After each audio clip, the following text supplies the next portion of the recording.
रियाज़ एक निहायत ही कामयाब ताजिर था।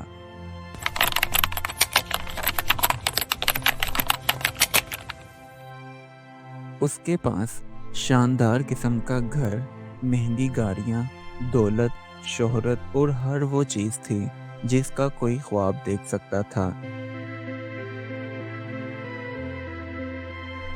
मगर ज़िंदगी की दौर में वो अपनी फैमिली को भूल ही चुका था। उसके पास अपनी माँ और बीवी बच्चों के साथ गुजारने के लिए वक्त ही नहीं था।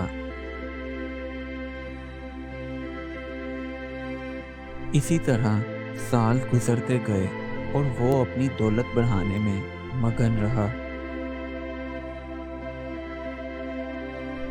एक दिन रियाज मामूल के मुताबिक अपने ऑफिस में बैठा काम कर रहा था। जब वो लंच ब्रेक के लिए उठा तो रियाज को सीने में शदीद किस्म का दर्द महसूस हुआ। उसे जल्दी से हॉस्पिटल ले जाया गया।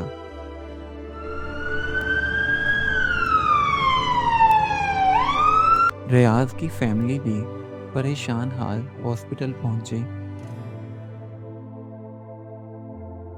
वहां डॉक्टर ने उसका मुआयना करने के बाद बताया, इसके पास सिर्फ चंद दिनों की जिंदगी बाकी है।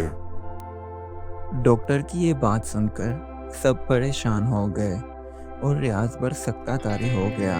वो इस सोच में पड़ गया कि अब उसकी सारी दौलत किसी काम की नहीं और जिस फैमिली के साथ उसके पास गुजारने के लिए वक्त नहीं था, वो दुख की इस घड़ी में भी रियाज के साथ खड़े थे।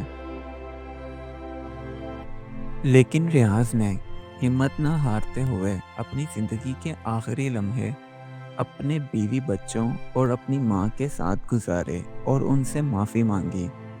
उसने पहली बार महसूस किया कि असल खुशी दौलत में नहीं बल्कि अपनों के साथ वक्त गुजारने में है। रात के वक्त वो अपने कमरे में सोने के लिए आया।